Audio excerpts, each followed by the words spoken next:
Mbote partout dans le monde. Bisika bozui libakwa kolanda magazine abino émission Kindoki politique mais ça na kopesa bino toujours ba information mais ça na ko analyser na bino actualité politique ya mboka na biso lelo oyo le 28 mai 2021 ezali bongo vendredi selon ba information ezali awa lelo oyo dernière nouvelle o epesa makina ba expert ya observatoire volcanologique ya Goma et c'est que ba expert batali si que lelo volcan ezali plus ou moins calme ou ta et ça là samedi éruption volcanique et ça les marque donc lelo au moins volcan eza calme pétong batali na kati ba live ezali sous-souté kasi bazali toujours ko banga que éruption volcanique et ça la malisusu po ezali déjà na kati ya mabele et yango ezo causer ba tremblement de terre yango esenga que ba habitants ya Goma ba habitants ya quelques quartiers ya Goma ba évacuer et lelo ville ya Goma ezali vraiment quasi vide batebele ba kendaki na ngambu ya Sake ba misusu bakati sina Rwanda ba misusu ba panzani bipai na bipai tozo senga kana gouvernement congolais zo bango vraiment en charge pour que ba quand on a développé ba épidémie pe ba maladie ya ndenge na ndenge 5e réunion ya conseil de ministres ezo salema lelo parmi ba points essentiels ezo salema bongo à l'instant même président de la République yemoko par vidéoconférence ezali bongo catastrophe naturelle komelaki bana mboka RDC ezali bongo éruption volcanique ya Nyiragongo.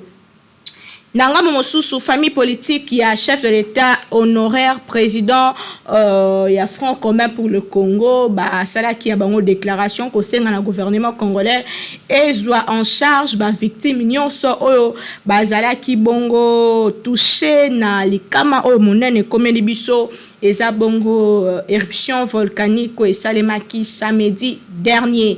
Émission Kindoki politique et bandit tozana na quelques points d'actualité kasi nazanga mokote ndeto mesana tozalaka toujours accompagné na invité lelo oyo tozali na monsieur Winnie Mishiki azali président ya Union nationale de nationalistes awa na mboka na biso azali président na yango unana ndenge mabenga kango na mokuse elongo na ye tokosola mwa mingi na o etali bongo elongo na ye tokosola mwa mingi na o etali bongo ba actualité politique ya mboka na biso mwana mboka Winnie Mishiki mbote na yo. Mbote mama. Boni santé. Santé za konongono. Ozoyo kanate. Nazali na moni biso to tiaka makelele ya invité tozo sala nde musala surtout mikolo yo tozo andana na makambo evole kana na Goma. Yango yebi wana eta fief politique na ngai yango peut-être ozo mona ngai. Ata communiqué ou na sali communiqué alors que ça fief politique na o. Oui, ina na eza na kati ya lingomba munene to benga ka AFDC allié. Autorité na biso ndeko Bahati Modeste asaki déjà communiqué ya solidarité oyo do représenter biso nyonso.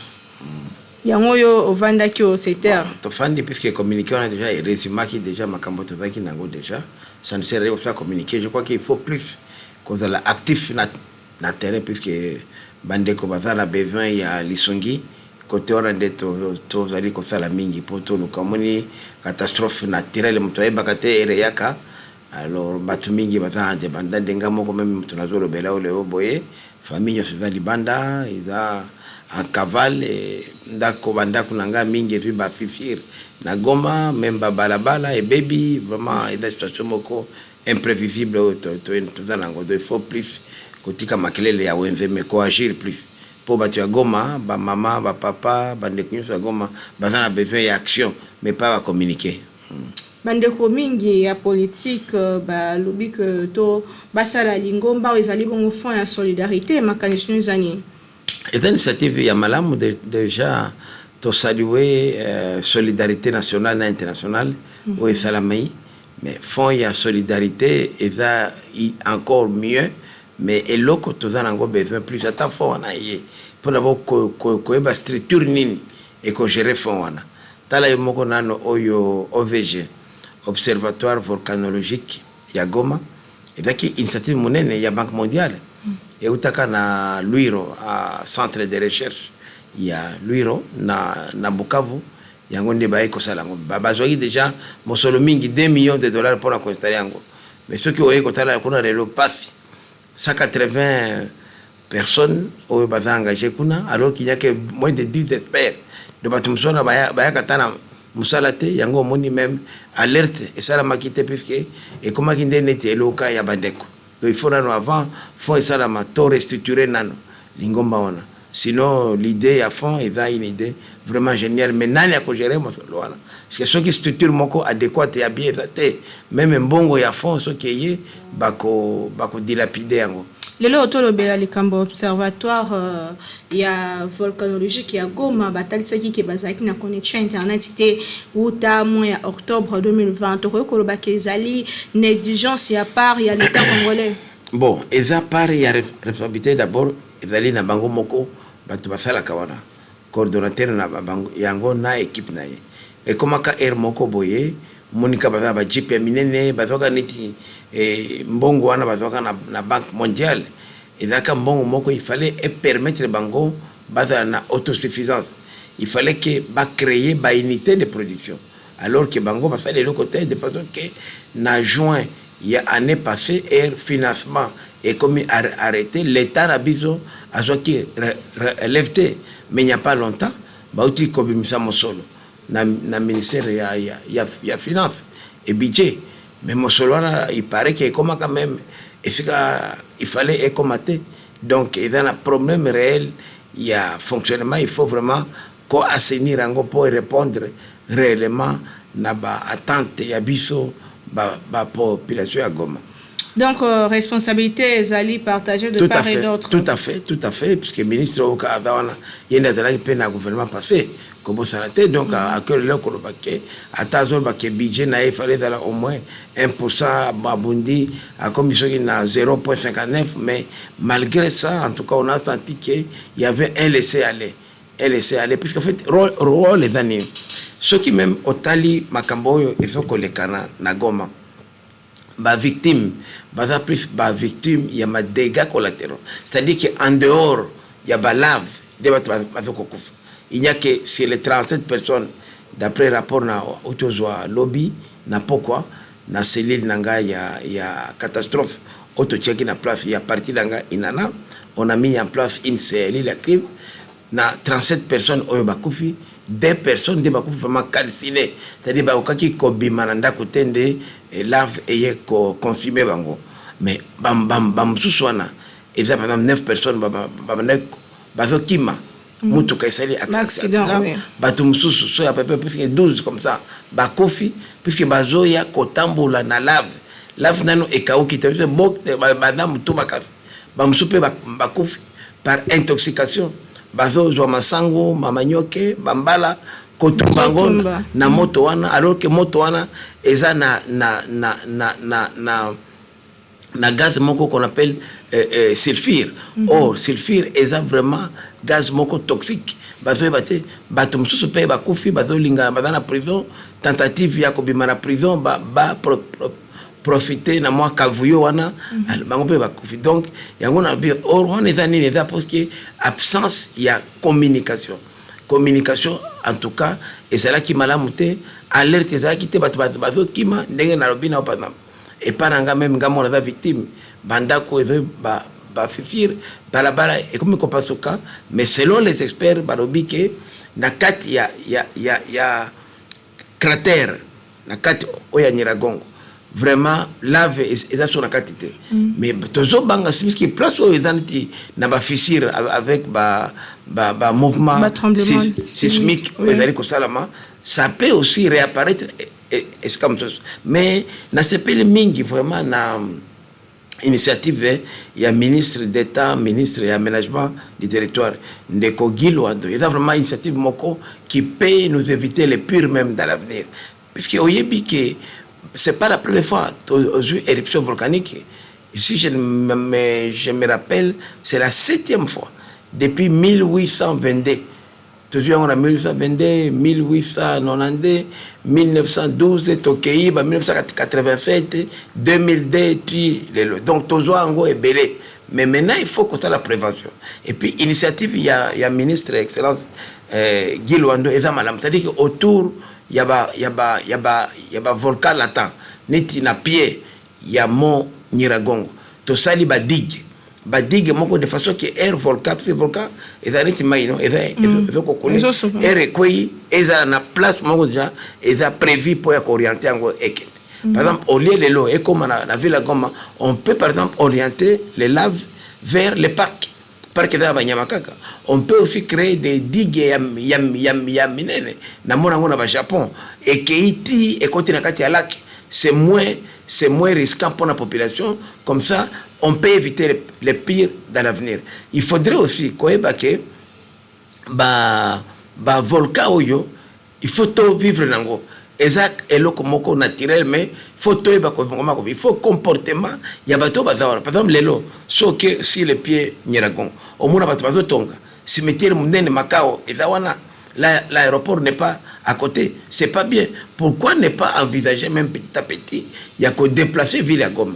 Comme ministre Guy Luando avait envisagé. Justement, pour penser sur l'avenir, comment est-ce que Goma, il faut y aller pour bilo catastrophe comme il est là, il y a des sources d'avenir. Toujours, comment faire pour que l'hôpital soit la source de problème mon côté? Puisqu'il va place on peut dédommager les gens, on peut même voir comment Oyo Bakote na Goma, et ça la sous-ville habitable était peut-être usine où il y a moins de fréquentation, il y a bateau. Et donc on peut combiner idée il y a ministre Guy Luando, il y a créer des digues pour éviter que la lave s'oriente vers Fika Bato Bazali, mais aussi en même temps petit à petit, on peut commencer déjà à penser à créer une nouvelle ville de Goma ailleurs, là où il y a un abri, il y a une catastrophe naturelle. Mais il y a puisque que lave non, volcan peut être malade, dès que le long à Goma, soit la ville à Goma lelo. Au moins, par exemple, il y a eu plusieurs kilomètres carrés et Bakisamaki en termes de terre bâtie. Le meilleur hôtel, il y a Congo lelo, hôtel Serena, il y a Goma, qui est vraiment 5 étoiles et plus. Lelo yo moitié il y a hôtel wana. Et dans le lac, bakota qui n'a qu'à lac. Et là, pierre et côté, on a dit étendre, créer surface sur la terre. Ce qui au monde na Goma, une des meilleures cimenteries à Mboka Rabiso, et Zali wana installé na Goma, et matière première nango, oba utilisé pour installer ezaba pierre volcanique. Et puis ici capé volcan et les kaki ma belé zaka très fertile. Donc volcan et zape na biloko yamalam, mais fondé koeba. Question de canaliser. Voilà. Question de canaliser. Lobby, selon experts, il y a Nations Unies, plus de 400 000 personnes qui sont déplacées. Kasi na kasi na bon bazole la mingi que balali nzala balali à la belle étoile. Il faut gouvernement et ça là pour que les lots batona bazala à l'abri du besoin. Bon, c'est vrai que c'est peu facile pour le gouvernement puisque mon une catastrophe naturelle, mutoe bakate et les yaka.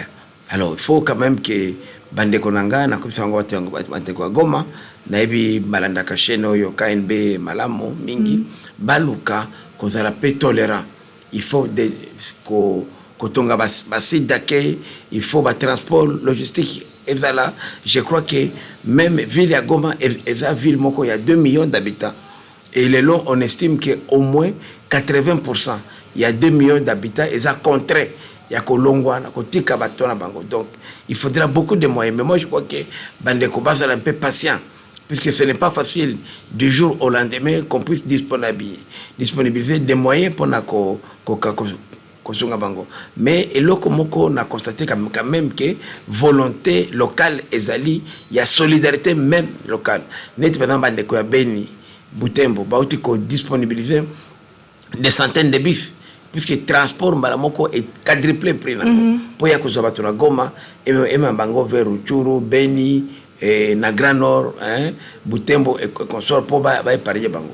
Même bateau bazoki ne Masisi Sake bata la paix comment quoi ménager. Mais et lokoto zo banga ke soki intervention humanitaire et umeli to risquer to zo ba épidémie oui peut la période il y a coronavirus donc il faut pas qu'en plus il y a coronavirus épidémie et profiter pour akoya kope sabiso moi kokoso. Merci beaucoup. Nazali na plateau nanga elongo na Prince Willy Michiki ndenge tomesana kobenga ye azali bongo président national ya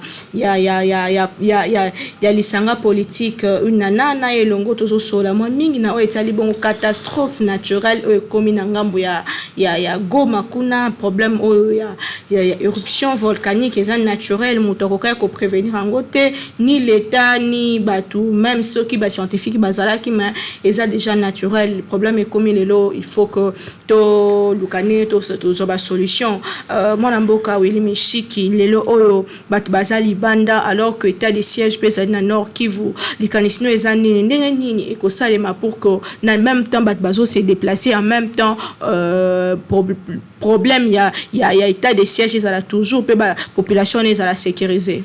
Oui yangwana na bando ba ke na situation oyo on a même plus besoin ya koloba ko benga susu ko saso état de siège sanitaire non parce que déjà na état de siège on prend des mesures particulières les lois en tout cas na kopesa longonya na administration militaire oyo kambama na ndeko ndima constant gouverneur militaire qui est vraiment bazoko anticiper makambo mais omoni les problèmes na biso ezaka tozela kasoki likama ye ndeto intervenir lelo tozana problème nena Goma oya dégazage ya gaz méthane aux lacs oyebi que bamboka neti ba Cameroun lelo avec lac Nyas il y a eu des millions de gens qui ont perdu leur vie juste pour la explosion de gaz puisque gaz wana depuis kala ba contrat et salama banani mais jamais dans 2014 société moko et gagnant qui a marché mais bazo koka puisque il y a deux problèmes différents à Katia la Kivu c'est comme ça la que ba larve nyoso wana c'est pour la géographie à Goma Nyiragongo et zali likolo yangomba alors ce qui l'a veillé na pression mingi et que traverser aéroport et que traverser Goma finalité nango ezali lac Kivu or na Katia la Kivu déjà tozali déjà la problème deux problèmes d'abord la non exploitation ya gaz méthane pour te transformer en électricité ou qu'on utiliser comme gaz ya ba cuisson et consomme gaz wana tisikoyo or 3/4 il y a ma réserve à peu près plus de 5 milliards de barils et 20 panabis Rwanda déjà abanda qui le Rwanda a produire plus de 35 mégawatts mais biso ezalité donc on a déjà un problème net dans deuxième problème les lokaka il y a ville à Goma ko kenete basaki toza na problème il y a gaz oyo tozo ezoko comme un danger public et risqué ko exploser au soki gaz wana et ko exploser et ko boma batebele oh il était question que to bana ko sala dégazage c'est-à-dire que korientango na mona ngam moko parce que nana à peu près 2 hectares ya parcelle côté à Saki wana côté kuna mais na kena mingi na construction nga wana nazo constater ngamoko banyama so bandeke ga se poser wana ndeke kufi atanyama donc pour dire que intoxication dans makasi kuna or avec les effets sismiques et risqués et dans la effet na gaz wana yango nazo ba na gouvernement que dans le cadre toujours ya anticipation il faudrait que dégazage il y a zone wana obabenga baie de Sac baloka kosalango d'une manière accélérée puisque ceux qui écoutani na ba voix oya ba magma oezoya est risqué et bomba des millions je dis bien des millions de personnes puisque et comme ça la place on américain même et que même comme ma population oezali na territoire ya Calais qui est voisin mais dans le sud qui vont ko exterminer bisonyo sokora parce que gaz ça mon peuple attends la timasque au empêcher langote yango na biki il y a vraiment urgence pendant que tozo ko lelo pour na ba kambo ya ba phénomène naturel mais ba problème dans nano auto yebi exploitation de gaz méthane dégazage il y a gaz au ezana côté à baie de Sac et salama pour éviter le pire. Merci beaucoup. On est allé mbela na ngamba ba autorité pour que faut qu'on prévenir parce que le bac gouverner c'est aussi prévoir Tout parce à que fait. le lot to combien so li kambe koi biso no stoyer toye ko constater toye ko lela alors que on pouvait bien le prévenir. Toujours le bela li kambe tali bongo problème éruption volcanique et salamina goma le lot bato belé bazali déplacé le lot bato belé bazali de Paris d'autres kasi ça na bande comme susu balinko bima goma te le lot na solo na bande comme susu bazana goma koloba que bazozela que problème est comme avant ba déplacer apparemment population congolaise mususu bazali teti. Bon, en tout cas, il y a un accord qu'il faut qu'on ait communication, il y a autorité locale et les autorités nationales. Pourquoi? Puisque la population, c'est vrai, aux autres vers l'inconnu. Les sites d'accueil sont aménagés. C'est maintenant que et en plus, je comprends, mais pour l'intérêt, quand même, il y a bon moyen bateau, puisqu'il faut éviter absolument que Moutoua Koufa pour Yango, l'État, à l'objet non. On comprend, on a même épargné. Bagoti gata bien, mais Malam, Yango, la question que pour empêcher, il faudrait que des patrouilles maintenant, il faudrait que marcher sur Eslamate, qu'on déplace les marchés vers les milliers pour décourager Batoyo, Bazo Lingate.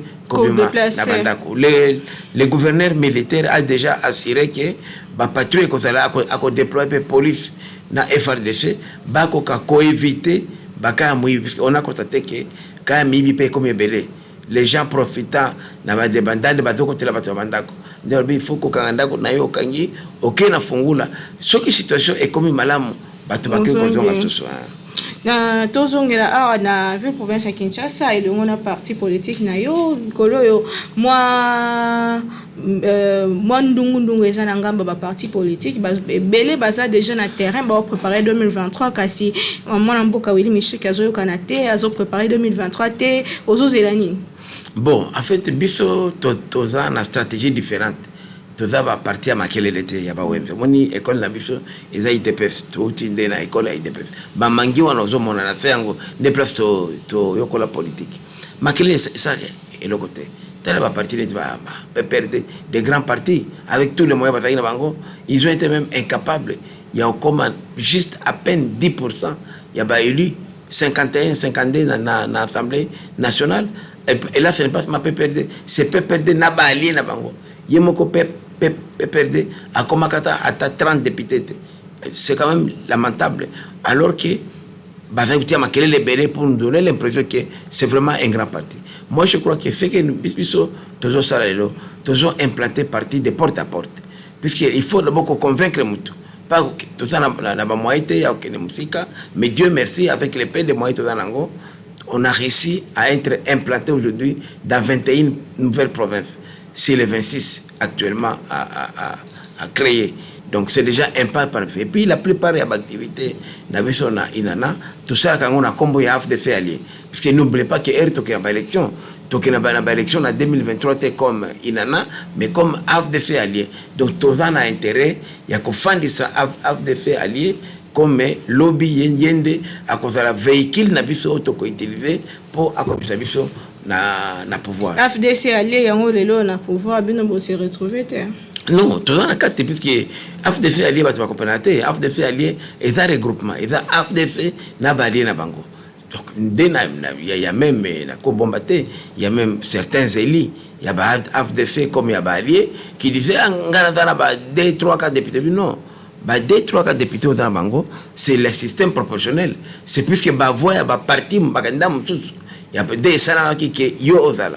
Et je suis content que l'autorité morale la besoin de Bahati Modeste rappelle toujours de ce côté-là que bah dividende toujours les lots, tout ce que nous avons pour l'ingomba nyos.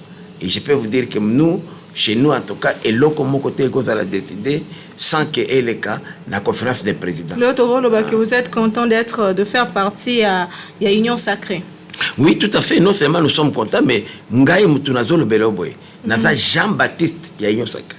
Ngande Moutuna Anosaki, arrivé à Tsunami, arrivé à Messi, Félix. Et ce qu'il dit, il y a 7 mois, 8 mois, on me prenait pour un aventurier quand j'ai annoncé que non, majorité Ekobaluka, j'ai prêché dans les déserts.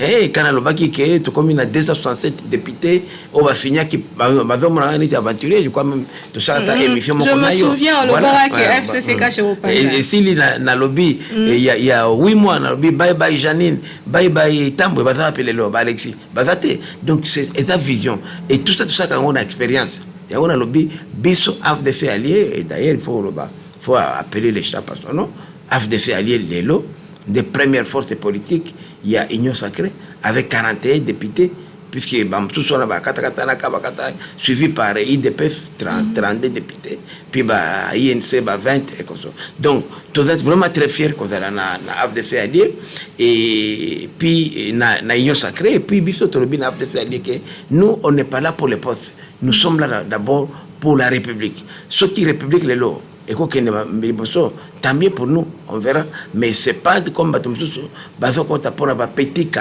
alkil politicien, Nakozwanini, lobby Nini, en 2023, non. Nous, d'abord, c'est la République et puis, dividende et Koyasima. Olandaki discours ya Paul Kagame donc lorsque azalaki na Rwanda kolobak na France plutôt na France alobaki que il n'y a jamais eu de crime en RDCP lisusu réaction du président de la République o ezalaki bongo taxé na ba misusu balobi que ezali sagesse ba misusu balobi que ezali faiblesse yo o analysaki ngolo lengeni. Bon, d'abord na kolobaki Paul Kagame en tant que chef d'État rwandais, il est libre de faire une déclaration. Est-ce que les gens s'attendaient vraiment que Paul Kagame le Bangaï, Paul Kagame le na Congo to bombato? D'abord, il faut compter l'histoire. Qui a amené les Rwandais par Nabiso? Biso Congolais, c'est l'AFDL. L'AFDL, AFDL na musée ndé ba memaka ba Rwandais ba par Nabiso. Et depuis ba Rwandais, depuis 1995, 96, AFDL et Bandi de Mobulo depuis année wana partie orientale ya mboka na biso ezwa kimiate. Donc nous sommes nous Congolais quelque part responsables ya makambo ya biso. Mobutu était dictateur, je n'en discute pas, mais ce que tout les lobato que na micro balader yo ça journaliste d'investigation bako biso que les Congolais vivaient mieux à l'époque ya Mobutu que ba kopé zalaki mtono ko mona pas cité mais les lois comme il passe. Donc pour dire que Rwandais biso so ba biba ba Congolais donc ndeu ka bango libanda to kena ba lemera to signer ba accord na bango to na bango awe pana biso to ti même Rwandais biso moko ba Congolais président biso atiaki Rwandais chef d'état-major général ya armée donc ko balelo te que to baka faut te payer biso ba Congolais ba Zimbabwe ba Ougandais ba Tanzanie biso nde to kena zo bango ba faire comme koya ba ko tie bango na mboka.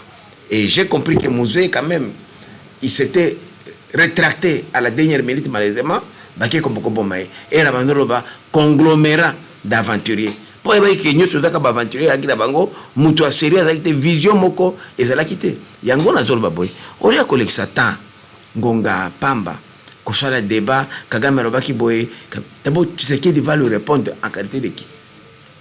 Tshisekedi est mon conseiller Kagame en tant que président de l'Union africaine. Ada président, il y a pas président africain à l'exercice. Comme le président Kagame avec qui fonctionné avant. Et puis, ce qui y a répondu à Fingi, échanger nini. Bandeko ya biso baki ko ba finga na kao ba finga. Qu'est-ce que ça apporte? Rien. Moi je crois que les loyo, il faut que biso ba Congolais. Tout ça la pémir. Tolingi nini? Tolingi vérité kaka. Il ne faut pas comme mango comme tozo viser Rwanda comme pays. Et puis, sur l'andi interview, il y a président Kagame. Et comment dit na soukate? Et dans les tingaï, non, non, les gens n'ont pas suivi que Mouichiki a lobby, Tshisekedi a kozongate pour occuper fonction à président à Sensa. Et comme on dit Kambo, Mouichiki a lobby, Tshisekedi prophète à Malais. Non, président Kagame a payé qui point de vue naïe. À lobby boy, à lobby non. Biso Rwandais, jamais tokenda na Congo ko bomba batu. Massacre bozo tia kone botibi biso na muto na biso ezalokuta. C'est son point de vue. Maintenant, ceux qui ont un point de vue différent à Bissau Congolais, qui va nous départager? Il faut juger à départager.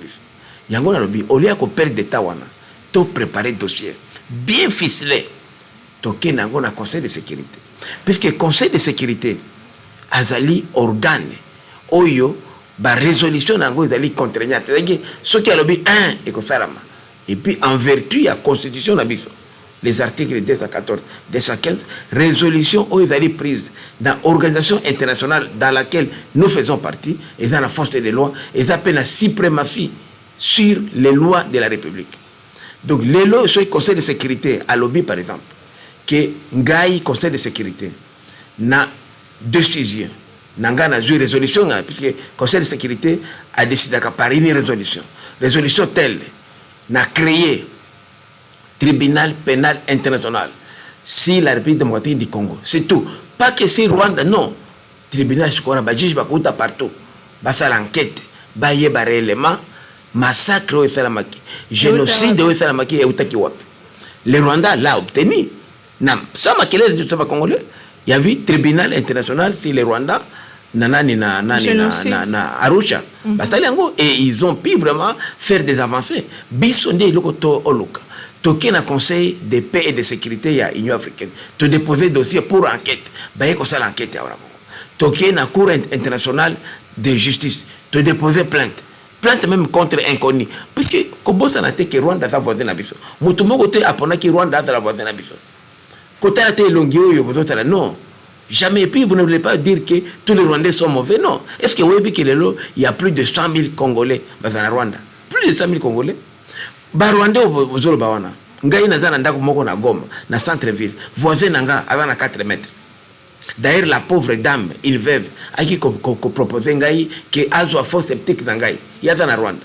Donc c'est pour expliquer que tout ça a besoin de. Bah discours on a banoka ba collègue bah tokotia ba canon na Rwanda. Mais papa, yo kotia canon na Rwanda, yo ta la force ni. On a besoin au moment qui awa et y a le premier jour, le samedi, il y a une éruption volcanique. Bato baye des centaines de milliers déjà baye la frontière à Rwanda. Rwanda a fongola ki bato bakoti les lois bato congolais mingi bakimi. Alors ce qui va relation na biso ezama lamut, ça peut aussi leur arriver comme ça. Donc il faut éviter qu'il faut quand la frontière. Non, il faut qu'on éviter bas discours incendiaire, ça n'avance pas. C'est pourquoi on a salué vraiment grandeur d'esprit, la sagesse. Il y a un déco Tshisekedi Félix a montré qu'il y avait l'écolo. C'est pas on ne répond pas, c'est pas question qu'on répond de Moutouti Kotak. Je ne veux pas dire on répond des imbéciles dans le silence, mais on ne répond pas brutalement pour régler les comptes. Non, et changer le côté. Au contraire, je me rappelle, le président Kagame est revenu sur ses propos. Il n'a pas demandé expressement, il n'a pas présenté des excuses, mais les propos sur lesquels il est revenu et qui ont été plus tard explicités par M. Biruta, son ministre des Affaires étrangères, démontre des soucis de Kagame de vivre en paix avec nous. Et puis, il commence à noter que depuis l'avènement du président Tshisekedi, comme président de la République, l'incursion rwandaise et par la société, je me rappelle à l'époque, il y avait beaucoup d'incursions. Chaque fois, on se la matait, le militaire rwandais va continuer dans le Congo. On recourait toujours à la commission mixte où il y a CIRGL pour la frontière, mais ça a sauté. Donc, on a fait beaucoup d'avancées à tel point que, par exemple, Ganaza na Bukavu, na Okende Uvira, Uvira na Congo, ou bien Kalemi, Balabala ezate par biso. Route Ngomo et Beba, d'accord, le Cana Rwanda. Na traversé Rwanda, Tina Kembe Mafio, na Congo. Alors, donc, on n'a pas. Que les Kinois nous préservent. Bon, bah, la réalité, tout ça, la frontière Moulaï, les lots, Tozo, Bandaba, opération, il y a traque contre les groupes armés étrangers et locaux. Tout ça a intérêt, tout ça a bien dans le pays voisin. Parce que ceux qui m'ont traqué par la vision, premier réflexe est d'Anini, Kokende à l'étranger. Or, le Rwanda a mis ses troupes en alerte. Et le président Kagame Alobi, il est prêt. Il y a quoi accompagner Bisso, pour soutenir Bisso. Donc ce sont des. Il faut que la paix côté à Boloma. Bisso va Congolais. Tout évolue paix. Tout est comme les réseaux sociaux, même des soi-disant leaders, des collègues enseignants, mais autant les discours, on n'a pas besoin de dévoiler la stratégie parce que les gens nous lisent. Et quand ils nous lisent, la stratégie, c'est comme faible. Préparons des dossiers. Allons vers quelqu'un qui est naître dans une organisation où il y a un membre pour nous départager. Effectivement, on peut nous démontrer qu'il n'y a pas eu implication rwandaise dans le Congo. Mais qui va le dire? il faudrait une organisation qui est naître entre Biso et Rwanda. Et nous, il faut éviter surtout que le discours provocateur, ça ne construit pas. Les loyaux, la frontière, les gens vont de part et d'autre. Les gens, Rwanda, les loyaux, et la catastrophe. On a fermé l'aéroport de Bukavu et de Goma. Délégation gouvernementale à Oria et qui na Rwanda. Na Kigali. Et Kigali est baillé na Goma 3 heures 4 heures après. Donc les loyaux biso tugende kuna na matanga ya mama ya président na biso ya Sénat. Président Bati, on était bloqué. La plupart des bateaux biso mingi ngana zonga kité mais bamsusu bazongi na Kinshasa pas les Rwanda. Donc tous en a besoin de bâti comme makelele wana makelele ce n'est pas constructif. Toujours dans le cadre bon voisinage de Ozolo Belango, est-ce que faut tokoki konzima lelo apport ya ba militaire rwandais pour aussi ça problème d'insécurité na est. Ngana lobaka toujours boy na lobaka d'abord faut koyeba le komoko. Aucun étranger a quoi kufa pas na biso na Congo. Aucun. Tout le monde mais à part les mercenaires, même les mercenaires, Jean Scram, Mobutu Azwaki Bango, n'a pas de mais Babalo Kélié. Donc, Mouta Koku fait la mboka na biso. Et on a zoloba. Tout compter dans l'étranger, tout compter d'abord na biso. Tout accélérer réforme, il y a secteur et la défense, la sécurité.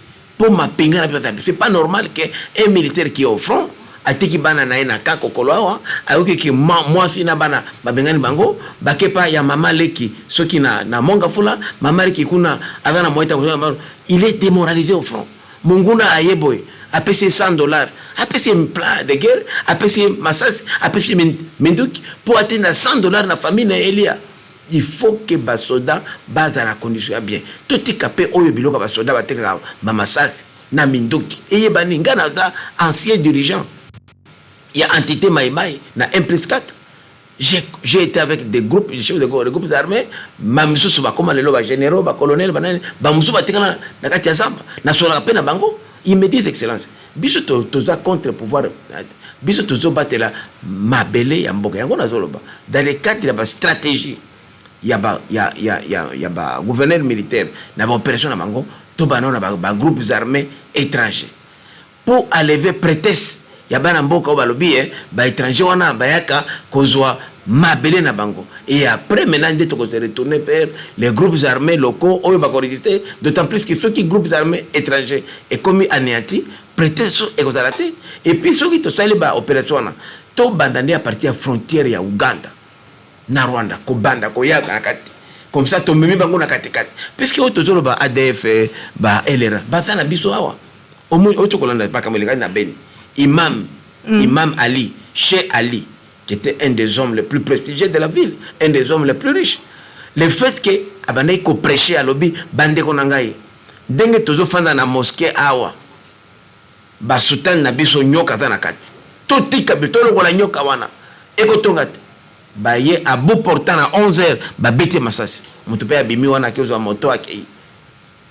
Quelque temps après, Imam Moussous Jamal, oya mosquée ya Mavivi, pembeni ya aéroport ya Beni. Yepe azota na prêche, puisqu'il était aussi président de la société civile, ya Mbao, a dénoncé parce qu'il était au courant avec mes musulmans, parce que comment ça n'a été que ADF avec mes musulmans.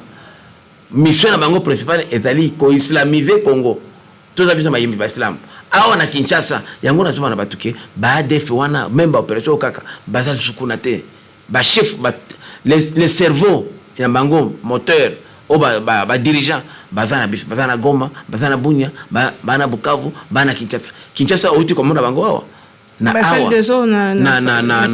stade de Martyr. C'est mode opératoire wana o babengaka mode opératoire ya badef ala akbar omoni mutu mobimba azoya amoni mutuka ya police azoya ngwa renverser atumbi yango mutu amati na mona ba image qui mon révolte amati azo bangate zot azo lokolo nae azo buka parapluie eza vitre no azo bangate azo zo mutu ka boye ko donc or police azan omona soki na ba hôpital na beza kitu na ba hôpital j'ai constaté qu'il y avait plus de blessés policiers que ba civil alors que zaki bitumba entre deux factions la police est interpréter donc pour te dire que ADF baza awa omoni service na biso renseignement eza pena moi kokoso ngai depuis 7 ans na saka ba recherche sur la question il y a insécurité na partie orientale ya mboka.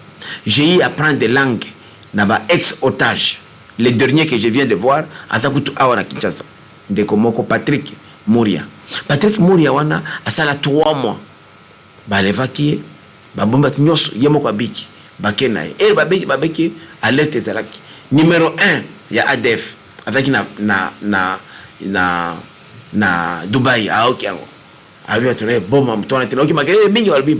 C'est un jeune déclarant na poste ya Kasindi wana qui est déclaré avec contact da bato ba memie oyi ko ma beni tina fief na bango ya ADF o ba benga kama Medina ezali 2 semaines à marche 15 jours ya marche ya mibali ya solo ezana moro enzo FRDC moko atikala ko makolat chef wana 3 semaines après ailleurs bindeyo Patrick oui na oki lisolo na yo na vaki na restaurant na Dubai na ba congolais bazo beta lisolo na yo ndena lobi azwa babi oza mwana malamu ndena lobaki awa bakatoka lokolo boka musapi kamba bakate musapi pour comment il s'est passé et le gars tu sais ce qu'il a fait pour quitter il a payé $50,000 $50,000 na bakino tika na zamba tena beni mtu ayebo na moi avana même na masque était a juste 50,000 atina moto akenango. Et la population c'est ok kai na bandolo ba depuis karana lobi ngai Willy Mishiki na s'opposer na installation ya chef de l'état na Beni ou na Goma. Pourquoi? Puisque na ebaki ke ADF otolo baka ba ADF wana bazande na Goma na Beni. Le président quelque chose de mal lui serait arrivé aujourd'hui et ce pays Dieu seul sait ce qu'il serait devenu. Puisque Bangouna c'est pas le président qui va les faire battre au front. C'est pas le président, il n'est pas un guerrier. Félix a la formation militaire. Et les militaires qui sont payés. Il faut présenter na front. Ataza na beni. Na front kuna aibi kuna. Ngarabaki président qui a kendete na boyaki. Puisque mbinguna wana bazawa na Kinshasa. Bamona kabiso. ADF nayo awona takaneti yo boy. Akomi ADF era banolo ba ala akbar azu munduki. Ou bien l'état de siège, est-ce une solution pour lancer ça camion son? Tout à fait, puisque c'est l'unique recette autotique d'Ango, n'a cas exceptionnel. On a constaté quand même des failles côté administration civile. Je me rappelle, même dans l'anda, camarade Nanga, Jean Bamanissa, na Ituri, à l'Obi, non. La sécurité, ce n'est pas la compétence du gouvernement provincial, c'est la compétence du gouvernement central. Il n'a pas tort. Collègue Naepe Kassivita, Carly, na Nord Kivu, la même chose. Alors, bon, mais Nabino, va suivre les bons fanda. D'ailleurs, pour Nangaï, il fallait passer là au moins 6 mois. Il y a une administration militaire. Pour qu'on fanda vraiment. Parce que le militaire a quelque chose aussi, quand il Nayo, tout ça, il y a discipline. Puisque désordre les cas qui trouvent, surtout la vente, il y a des munitions, il y a des armes, il y a des groupes armés. Et puis, il faut vraiment, parmi les mesures d'accompagnement, il faut des moyens. Puisqu'il faut que les soldats soient belles. Puisque, qu'est-ce qui se passe dans l'opération? Et l'opération, dans le passé, Baleki, Munguna, Afandika. Puisque les rebelles, ils sont civils, ils sont rebelles, puisque la population locale, ils sont rebelles, puisque il y a Fandakawana. Mais yo héros yo kutinga à civil différence nous okweba je suis en civil ça en armes okweba ngandeni et puis oyebi ki ba def mingi baza batua ba Tanzaniens mais mingi ba Ougandais et les Ougandais o abenga ba konjo bango nangai boy muninga boy na ba nande baza ndenge moko même langue za moko donc pour la détecter que o ya za congolais o ya za nani c'est difficile. Il faut l'appui à la population. Il y a un lobby. Ceux qui ont bandit qu'on s'attaque à des groupes armés locaux, ils ont échoué. Puisque la population mingi, les groupes armés locaux et protégés à Bango. Alors, ceux qui ont une complexité naturelle, donc, qu'on neutralise les locaux pour Banguna, les étrangers, or, ceux qui ont un appui, il y a la population qui a gagné la guerre. Il y a parmi les pistes des solutions à proposer to banano na groupe armé étranger pour na kozwa adhésion ya population. Et puisque ceux qui basali ba opération na batika ba soldats, puisque dans le passé on faisait des opérations batiki vide. Rebelle a contourné Boyazon sous place afin de l'équipe. Et aujourd'hui, qu'est-ce qu'il faut faire au Banzimi pour déposer Mandoki? Bien sûr, il faut maintenant les démobiliser. Et là, il y a un problème. Dès la solution qui est biso notable à Est, tout ça va accomplir le but. Problème est allé à Kinshasa, il y a déjà qui bénéficient à un groupe armé. Et comme le business na bango, moi je te dis, Mwanga Moko Wilimichi, il y a 4 mois, 5 mois. Nous avons la campagne monnaie dans Nord Kivu, notamment dans 2 territoires, Massissi et Walikale. Je suis parvenu à démobiliser entre 3 000 à 4 000 jeunes. Majorité est dans le groupe NDC rénové, dans APCLS. Les jeunes ont baillé. Kozoka moto camion à Pamba, loué camion. Et où ta Massissi ou Walikale, comme les jeunes ont baillé na Goma. Et le gouvernement provincial a pu faire gouvernement central a pu faire nous nous sommes débrouillés avec les peu de moyens bazo. Bakomi wana. Bakomi na centre ya Mobambiro. Et ça centre de formation de la police près de Goma. Na centre msusu ya Rumangabo. Et ça camp militaire na Rucho. Un mois après, bazozo wa biloko akoliate. Bakomi kokene ko luka bilanga. Basala bilanga po balia. 3 quarts na bango bazongi na zamba tilelo. Puisqu'il y a des gens qui ne veulent pas. Est-ce que quand on dit que Congo n'est pas Nord Kivu, les greniers de la République, puisqu'il y a des gens qui aujourd'hui construisent des maisons, c'est tout un soldat. Au moins un adjudant, à tout chacun, même pas $200, mais il roule dans une Jeep de 40 000 $. Même un ministre honoraire n'a pas d'angote. Azotonganda, il y a $1 million. Il y a un héritage en Guadeloupe. Pour le commerce, parce que vraie fausse opération. Bon, na ba rebelle, na ba groupe armé, même la ba ADF dit, toujours attaquer bino les locaux. Ah oui, ça va erner, non, 12 heures. Bah, bah, tikili bango ba cargaison, ya ba caisse, ya ba munitions, ya ba armes, ba zongi. Pour mbongo c'est écoutaki. Mais ceux qui te peuvent, bah soda na biso mbongo, bazana morale ya bien. Conditions ya bien, logement, biloko mukimi kiona. Nakanisi mon conseil na bango et qu'on travaille bango avant de trahir boka. Et si pour la journée à l'élu en tout cas, tout ça qui moi mon laï, fallait que to kota moi mon zindo na moko ya ba notable ya Nord Kivu poye penza ayebi moi mingi na o etali bongo fief électoral na ye ezala ki bongo mona mboka Willy Mishiki na ye to soli moi mingi sur ba question d'actualité mona mboka Willy Mishiki lilobano ya suka pour la mission de 2 années. Te loba suka ezali ya kolobana bato ki vraiment ba paniquete ba ndekonanga Goma bolanda ba consigne il y a ba autorité locale communication pays dans la paix alarmante mingité mais dans la claire limpide et directe et il y a plus dans le baboy que il faudrait que l'État a une solution alternative puisque volcan ata les loyo et koya les sous dans 20 ans 30 ans et koya les sous c'est connu mais maintenant il faut que luka construire on a dit que ba initiative yandeko gilo ano oyo ministre azokamba département ya aménagement territoire ezali malamu de façon que il faut qu'on construise ville mususu il faut qu'on crée ba digue pour na ko luka ko canaliser ba lave wana et que l'été ya population mais que ne sika moko oyo ekosala ba dégâts immédiats. Merci beaucoup. Vous avez qui partout dans le monde. Dans un essai, yeba que vous avez qui na Beni, na Butembo, na Masisi, na Goma, bozo na biso na yebe que vous avez toujours branché na nzela. Il y a mission na bino kindoki politique. On est ensemble malgré les problèmes. En tout cas, toujours porté bino na monté. Ma toyebi que nyon so ekoleka isa catastrophe naturelle ekoleka et puis nyon so ekozonga na kimia et si pour la mokola lelo tokutani lobi na émission mon souci ya sika na numéro mon souci ya sika na invité ya sika kasi na plaisir kaka moko na bosana ko ebisa binote tolongola ignorance pe tolinga mboka na biso kimia na bota na bino.